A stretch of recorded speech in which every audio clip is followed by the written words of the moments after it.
یعنی تثنیہ اور جمع مذکر سالم کا صیغہ نہ ہو، بس ان کے علاوہ کوئی ہو، چاہے مفرد کا صیغہ ہو، چاہے جمع مکسر کا صیغہ ہو، چاہے جمع مؤنث سالم کا صیغہ ہو، تو مضاف پر الف لام لانے کے لیے شرط ہے. وہ شرط یہ ہے کہ مضاف الیہ پر بھی الف لام ہو، تب مضاف پر الف لام آ سکتا ہے، ورنہ نہیں. مثال دیکھیں، الضارب الرجل، یہاں پر ضارب یہ مفرد کا صیغہ ہے، ضارب یہ مفرد کا صیغہ ہے اور اضافت لفظیہ ہے کیونکہ اس میں فاعل ہے. الرجل پر الف لام موجود تھا مضاف الیہ پہ، اس لیے الضارب، ضارب پر بھی الف لام لگایا جا سکتا ہے، شرط یہ ہے کہ مضاف الیہ پر موجود ہو. الزوارب الرجلی، زوارب یہ جمع مکسر کا صیغہ ہے، ضارب کی جمع زوارب، اضافت لفظیہ ہے کیونکہ اس میں فاعل ہے. الرجل پر الف لام موجود ہے، مضاف الیہ پر الف لام موجود ہے، لہٰذا مضاف پر بھی الف لام لگا سکتے ہیں، زوارب پر بھی آپ الف لام لگا سکتے ہیں. الزاربات الرجلی، زاربات یہ جمع مؤنث سالم کا صیغہ ہے، اس میں فاعل ہے اس لیے اضافت لفظیہ ہے. الرجلی پر الف لام موجود ہے اس لیے زاربات پر بھی آپ الف لام لگا سکتے ہیں. شرط یہی ہے کہ مضاف الیہ پر بھی الف لام موجود ہوگا تو آپ مضاف پر لگائیں گے، ورنہ نہیں. اگر مضاف الیہ پر الف لام نہیں تو مضاف پر بھی الف لام نہیں آ سکتا. جیسے الضارب زید، ایسے آپ نہیں کہہ سکتے، یہ کہنا جائز نہیں ہے. الضارب زید آپ نہیں کہہ سکتے کیونکہ زید پر الف لام نہیں ہے، لہٰذا ضارب پر بھی آپ نہیں لا سکتے.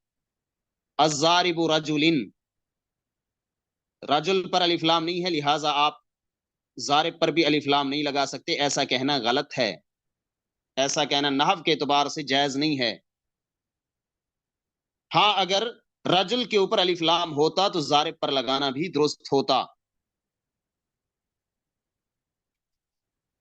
یہ قواعد ہوئے الف لام لگانے کے. اضافت معنویہ میں تو مطلقاً نہیں آ سکتا، اضافت لفظیہ میں آ سکتا ہے شرائط کے ساتھ. جی، فوائد متفرقہ، چند متفرق فوائد ہیں. فائدہ نمبر 1، اگر لفظ ابن یا بنت یہ دو ناموں کے درمیان آ جائیں تو ما قبل کے لیے صفت اور ما بعد کے لیے مضاف بنیں گے.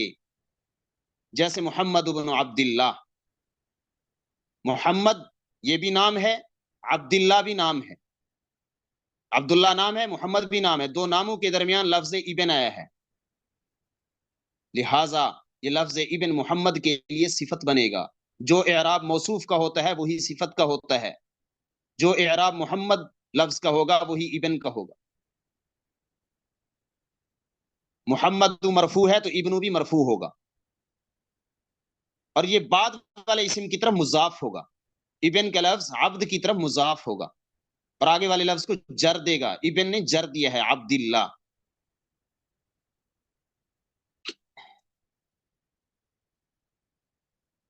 فائدہ نمبر 2، بعض اوقات ایک ترکیب میں، اچھا ایک بات یہ بھی یاد رکھیں پہلے فائدے میں کہ جب یہ دو ناموں کے درمیان میں آ جاتا ہے لفظ ابن تو اس کا حمزہ گر جاتا ہے. قواعد الاملاء میں یہ لکھا گیا ہے کہ اس کا حمزہ تب گر جاتا ہے، پھر اس کو ابن نہیں لکھتے، بن لکھتے ہیں. محمد دبن، یہ اس وقت ہے جب یہ دو ناموں کے درمیان میں آ جائے. فائدہ نمبر 2، بعض اوقات ایک ترکیب میں ایک سے زائد بھی مضاف اور مضاف الیہ ہوتے ہیں. جیسے قلم والدی زیدن، زید کے لڑکے کا قلم. قلم مضاف ہے ولد کی طرف اور ولد مضاف ہے زید کی طرف. زید مضاف الیہ ہے ولد کا اور ولد مضاف الیہ ہے قلم کا. یہ فائدہ بھی آپ نے سمجھ لینا ہے.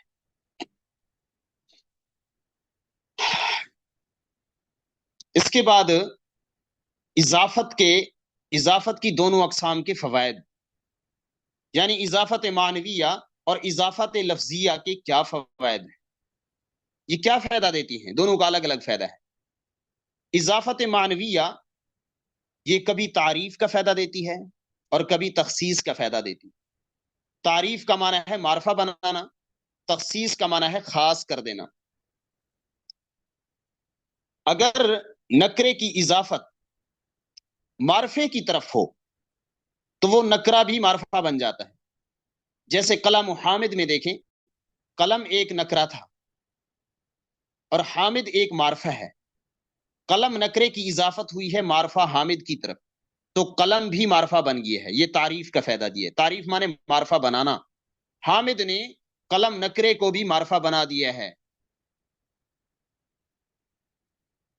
حامد معرفے نے اضافت کی وجہ سے قلم ان نکرے کو معرفہ بنا دیا ہے، اس کو تعریف کا فائدہ دیا ہے. تعریف مانے معرفہ بنانا. اور اگر نکرے کی اضافت نکرے کی طرف ہو تو نکرہ مخصوصہ بن جائے گا. جیسے قلم طالبین، طالب کا قلم. یہاں طالب بھی نکرہ ہے، قلم بھی نکرہ ہے.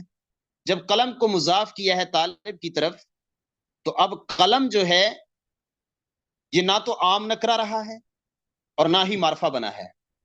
معرفہ نہیں بن سکتا اور عام نکرہ بھی نہیں ہے، بلکہ خاص نکرہ ہے.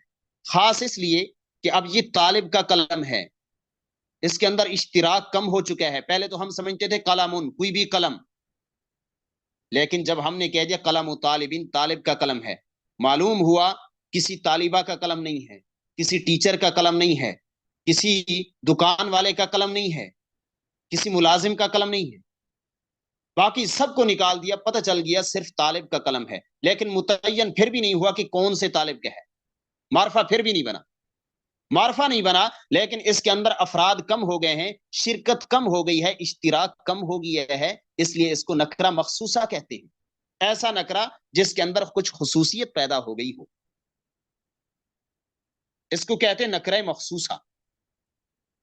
قلم حامد جب کہہ دیا تو وہاں پر قلم بالکل متعین ہو گیا تھا، معرفہ بن گیا تھا. لیکن جب ہم قلم طالب کہتے ہیں تو ایسی صورت میں وہ معرفہ تو نہیں بنتا، لیکن کم از کم اشتراک کم ہو جاتا ہے. قلم کے اندر جتنا ایک پہلے ہمیں احتمال تھا کہ پتہ نہیں کون کون اس میں شریک ہے یا کس کا ہے، یہ کس شخص کا ہے، اس کے اندر بہت سارے لوگ شریک تھے. تو اب وہ شرکت ساری تقریباً ختم ہو گئی ہے. بس طلباء کے اندر یہ شرکت آ گئی ہے کہ پتہ نہیں کس طالب کا ہے، لیکن ہے طالب کا. بہرحال نہ طالبہ کا ہے، نہ معلم کا ہے، اور نہ ہی مہندس کا ہے، نہ صاحب الدکان کا ہے، کسی اور کا نہیں. بہرحال یہ اضافت معنویہ کبھی تعریف کا فائدہ دیتی ہے اور کبھی تخصیص کا. جب اضافت معرفے کی طرف ہوگی تو تعریف کا فائدہ دے گی، اور جب اضافت نکرے کی طرف ہوگی تو تخصیص کا فائدہ دے گی. ہاں اگر اضافت لفظی ہے، حقیقی اضافت ہے ہی نہیں، اس میں فاعل وغیرہ مضاف ہوئے ہیں، تو وہ نہ تو تعریف کا فائدہ دیتے ہیں اور نہ ہی تخصیص کا. وہ اضافت نہ تعریف کا فائدہ دے گی نہ تخصیص کا، کیونکہ وہ حقیقتاً اضافت ہے ہی نہیں. وہ حقیقت میں تو اس میں فاعل اور ان کا مفعول ہے یا فاعل ہے. ان کا تو ایک دوسرا تعلق ہے، اضافت والا تعلق تو ان کا لفظی ہے، حقیقی ہے ہی نہیں. تو وہاں پر صرف تخفیف کا فائدہ ہے. تخفیف مانے ہلکا ہونا. کیسے ہلکا پن پیدا ہوتا ہے؟ زارب زیدن، یہاں پر زارب پر جو تنوین تھی وہ ہٹ گئی ہے. زاربن زیدن تھا، زارب زیدن، تو زاربن پر جو تنوین تھی وہ ہٹی ہے. تو یہ صرف تخفیف اور ہلکا پن کا فائدہ دیا ہے. تسنیہ کا صیغہ ہوتا تو زاربا زیدن، تسنیہ کا نون گر جاتا، وہ بھی تخفیف ہے، ہلکا پن ہے. جمع کا ہوتا زاربو زیدن، نون گر جاتا جمع سالم سے. معلوم ہوا کہ اضافت لفظیہ میں کوئی خاص فائدہ نہیں ہے، نہ تعریف کا فائدہ ہے اور نہ ہی تخصیص کا. صرف لفظوں کا فائدہ ہے، کیونکہ وہ اضافت ہے ہی لفظوں کی، وہ حقیقی اضافت ہے ہی نہیں. لفظوں کے اندر ہلکا پن آ جاتا ہے، تخفیف آ جاتی ہے، اس کے سوا کچھ نہیں. صلی اللہ تعالی علی خیر خلق محمد وعلی آلہ وصحبہ اجمعین.